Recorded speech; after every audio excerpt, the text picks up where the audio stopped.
முதலமைச்சர் அவர்கள் இந்தியா கூட்டணி அமைவதற்கான முழு காரணமாக இருந்தால் ஒன்றிய அரசு இன்றைக்கு ஆளுநரை வைத்துக் கொண்டு மாநில அரசுகளை முடக்குவதை நெஞ்சு உரத்தோடு நிமிர்ந்து நின்று எதிர்த்து அனைத்து மாநிலங்களுடைய உரிமைகளுக்காக நின்று கொண்டிருப்பவர், போராடுபவர் நம்முடைய முதலமைச்சர் அவர்கள்.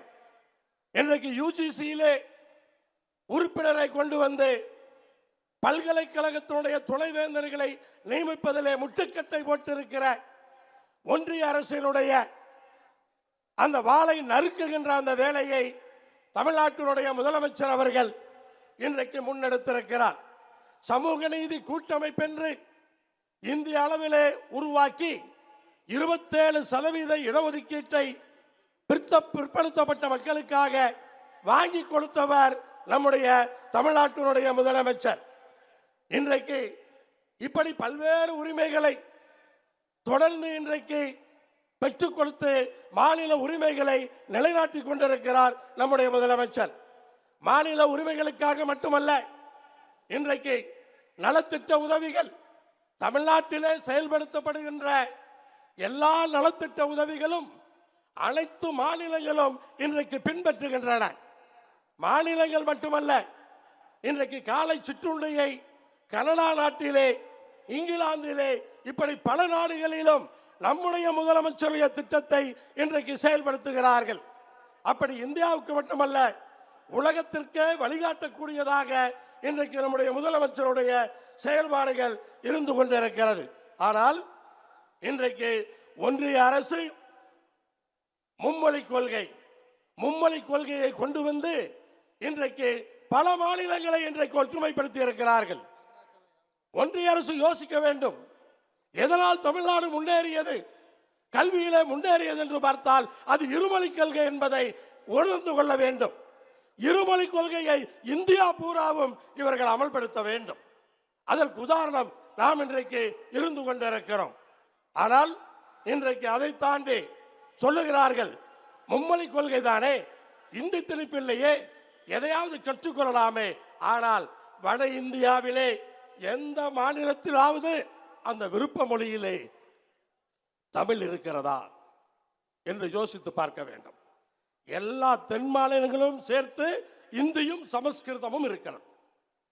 ஆனால் வட இந்தியாவிலே ஒரு மாநிலத்திலே கூட தமிழ் கிடையாது. இதுதான் இவர்களுடைய மும்மொழி கொள்கை.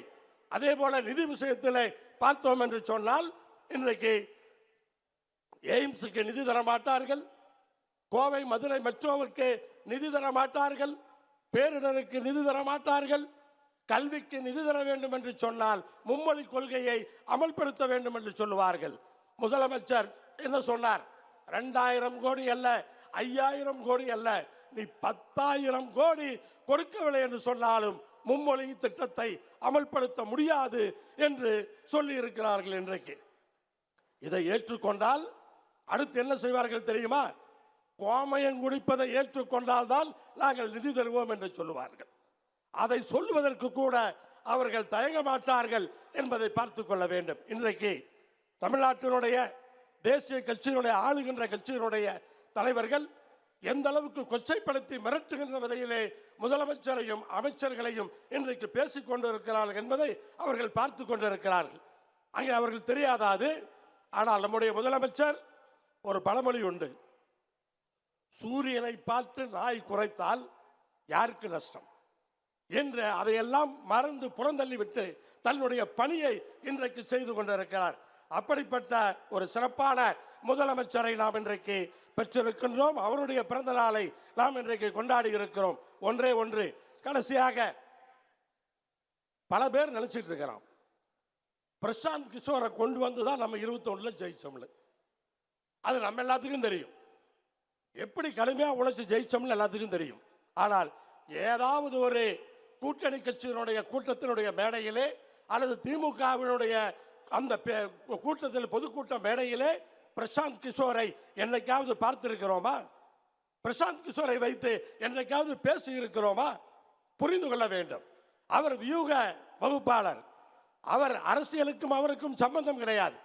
இப்படி ஏதோ பார்த்து கொண்டு எதுக்கோ சூடு போட்டுக் கொண்டார்களாம். அதை போல இன்றைக்கு ஒரு சிலர் இங்கே நடந்து கொண்டார்கள். ஒன்றே ஒன்று, பாரதத்தினுடைய பிரதமர் முதல்வர் மோடி அவர்களை கேட்க வேண்டும்.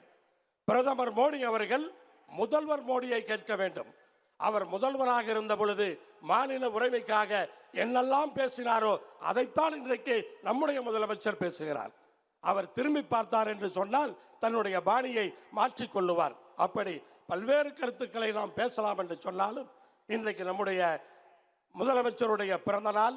இந்த பிறந்த நாள் இந்த நேரத்திலே கொங்கு நாடு மக்கள் தேசிய கட்சியின் சார்பாக மீண்டும் நான் வாழ்த்துக்களை சொல்லி நிறைவு செய்கின்றேன். நன்றி, வணக்கம்.